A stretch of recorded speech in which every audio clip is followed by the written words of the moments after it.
tout le monde. Voilà. Je vais faire une petite vidéo aujourd'hui suite à une publication pour une identification. Je dis souvent observez bien les cristaux, observez ce que on n'a pas toujours parce que ça ressemble c'est cela ou parce que la couleur est telle c'est cela. Il y a parfois des petits subterfuges, des petites choses qui nous induisent en erreur. Par contre, au niveau des cristaux, mais il y a toujours des choses qui sont justes, qui sont fixes. C'est déjà le système cristallin. Alors, effectivement, tout le monde ne les connaît pas. Ce serait parfois bien d'un tout petit peu s'attarder pour ceux qui utilisent les cristaux bruts sur le système cristallin. Voilà, la vidéo ici, c'était juste pour compléter justement une recherche d'une publication sur le groupe. Et donc, je vous montre quelques petits exemples. Quand on parle par exemple d'un quartz, un quartz, il a toujours 6 faces. Donc si vous les regardez, toujours 1, 2, 3, 4, 5, 6 faces. Donc, il y a toujours 6 faces sur une pointe de cristal. Peu importe, on a ici un quartz bougie, ce qu'on appelle un quartz bougie. On le regarde, on a toujours 6 faces. C'est son système cristallin, donc il y en aura toujours. Prenez une améthyste, vous avez toujours 6 faces. Donc tout ce qui est dans la famille des quartz, ils auront toujours 6 faces sur les cristaux. Maintenant, si vous regardez des petites drusses par exemple, comptez simplement les nombres de faces qu'il y a sur les cristaux. Vous verrez toujours qu'il y a 6 faces.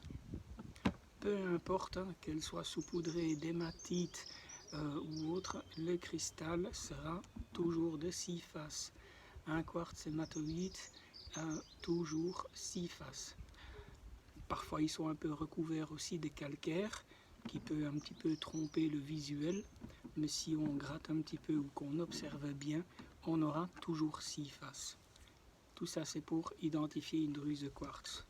Maintenant, si on a une druse comme ceci, beaucoup par photo vont vous dire « Ah mais c'est du quartz », alors que ce n'en est pas du tout. Parce que si on regarde bien les pointes et qu'on compte les pointes, les faces sur ces pointes, on verra qu'ici, il n'y a que 5 faces. 5 faces. Ici, on a une autre druse avec des petits cristaux. Il y en a un grand ici au milieu. Si on compte, on n'a pas 6 faces, mais on en a 5. En fait, tout ce qui est calcite, c'est toujours 5 faces. Peu importe quel type de calcite, on a toujours 5 faces. Ici, on a une petite druse sur un fond de fleurs d'améthyste avec des petits cristaux. Si on compte les faces, 5 faces. Donc c'est pas du quartz, c'est de la calcite. Encore une autre.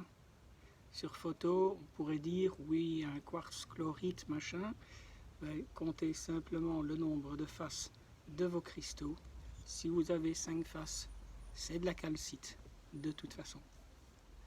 On a aussi parfois des identifications sur ce genre de petites druses et cristaux où tout le monde va vous dire c'est blanc, c'est transparent, c'est du quartz. Mais quand vous observez bien les cristaux, vous allez voir 1, 2, 3, 4 faces. Même chose ici, 4 faces. Donc vous êtes ici sur un tout autre système cristallin et en fait ceci c'est de l'apophylite. La particularité de l'apophylite c'est qu'ils ont 4 faces. Voilà de nouveau un cristal. Si je regarde, voilà 1, 2, 3, 4 faces. J'ai toujours 4 faces. En plus avec l'apophylite, encore une particularité, c'est que l'apophylite va avoir des stries parallèles au cristal. Et il va avoir ce qu'on appelle des plans de clivage. Ce sont des endroits où, si j'appuie simplement comme ça, la pierre va casser à cet endroit-là. Souvent, on trouve des petites pyramides en vente sur le marché, pyramides aussi à 4 faces. Ce sont souvent juste les petits chapeaux, les pointes, les terminaisons de ces cristaux qui se cassent et qui se vendent en petites pyramides. Mais de nouveau, j'ai parfaitement des faces planes et toujours 4 faces. Ça, c'est typique à l'apophilite. Et puis on a aussi un peu dans le système, ça c'est le système cubique, on a la fluorite, toujours 4 faces. Maintenant, quand on a une druse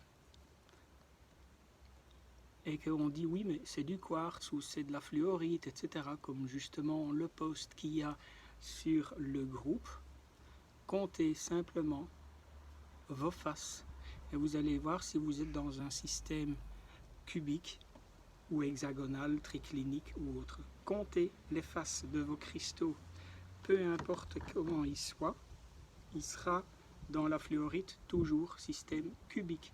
C'est toujours carré, c'est plusieurs cubes imbriqués l'un dans l'autre, comme pour la pyrite, la fluorite, c'est la même chose. Et donc, observez votre cristal, comptez les faces et comparez les faces avec le système cristallin. Et ça va directement vous amener déjà vers un groupe de cristaux, une famille ou autre, et par définition, là, vous pouvez trouver le cristal. Donc, attention, c'est pas parce que ceci ressemble à ceci que tous les deux c'est des quartz. L'un c'est un quartz, l'autre c'est une calcite. 6 faces, 5 faces. Donc faites juste l'observation.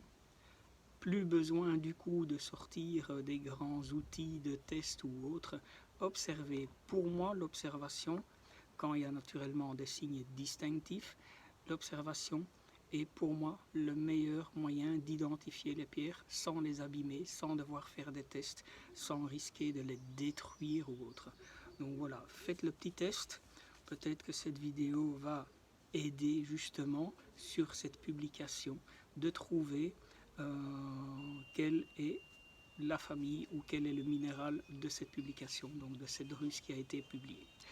Voilà, j'espère qu'avec ça, je vous ai déjà un tout petit peu plus aidé. Sachez que justement concernant ces systèmes cristallins, etc., il y a toujours des fiches sur le groupe ou sur le site, donc n'hésitez pas. Voilà, allez, ciao ciao, à bientôt.